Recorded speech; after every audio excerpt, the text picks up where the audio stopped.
it's very difficult to work out how evil and deranged you need to be to consider blowing up a nuclear power station.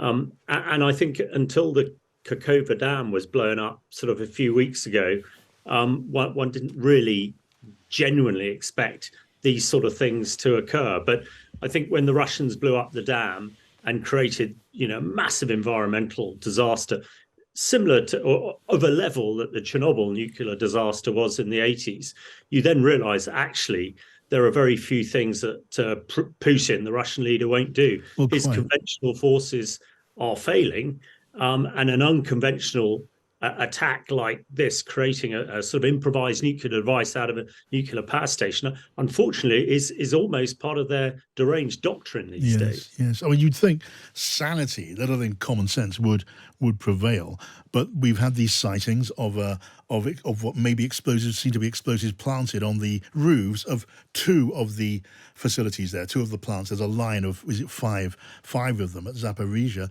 and people have been urged to leave the nearby Ukrainian city. It looks pretty worrying.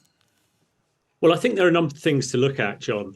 Certainly, the President Zelensky last night said they thought that there were explosives on the roofs of the reactors. That in itself is not really a huge concern, because it would be unlikely to create some sort of contamination event, because these things are designed to withstand artillery and missile fire. Yes. But Ukrainian intelligence earlier on this week and last week were talking about the potential that actually the reactors had explosives in them themselves. That is more of a worry. And as you said, the Russians have told people to evacuate. They're taking their own troops out and all the safety workers out. And that in itself, not having people there running the power station, is a real concern. So the only people who get any advantage out of this would be the Russians, because it could affect the offensive that Ukraine's having at the moment, because the line of Zaporizhzhia south is a key area. And again, everything else seems to be going wrong for Putin. So it is a concern. But I think the US State Department, who are moving a motion to make this a potential Article 5 event, in other words, a direct attack on NATO, hopefully Putin will realize that is something he needs to avoid at all costs. If NATO gets fully in here, then Putin is definitely finished.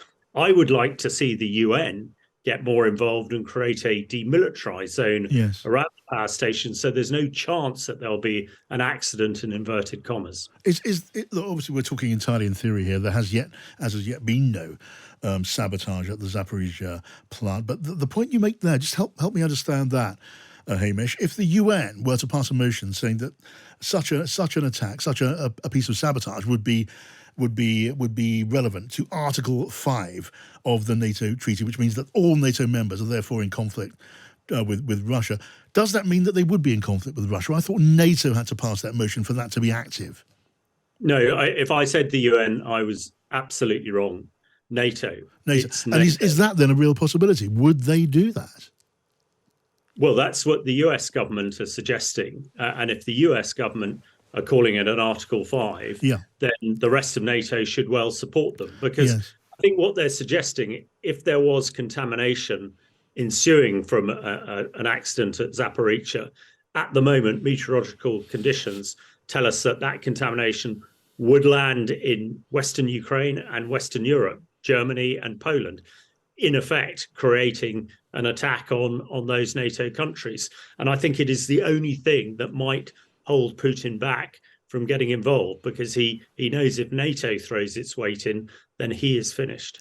Well, that would be pretty much the ultimate deterrent. And would you not imagine that China would turn its face against such a thing? It's now reported Chinese officials are briefing that their leader, President Xi, told Putin to his face, do not think of launching nuclear weapons. You'd think the same would go for a blasting at Zaporizhzhia, wouldn't you?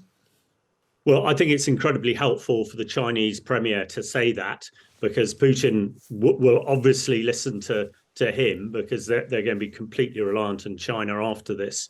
But I think it's important also to make it absolutely clear that turning Zaporizhzhia into a sort of nuclear weapon should be viewed in exactly the same way, because although it won't create the same sort of explosive power that a nuclear bomb would have, the contamination could be of a similar magnitude. So I would hope that the Chinese have also said that to the Russians, that might prevent them doing this. And in all this disinformation and propaganda going around at the moment, and the fact that the Russian command and control seems to be broken. Am I really certain that commanders on the ground in Zaporizhzhia are getting direction direct from Moscow? I think what the Prigozhin mutiny proved the other day is that actually there's probably very little direct contact between the leaders in Moscow and those on the front line. So the chance of accident and miscalculation is probably a huge concern too. But yeah, I think Putin just needs to be aware that blowing up Zaporizhzhia would be similar to using a nuclear weapon, and the West and the world, including China, would act accordingly.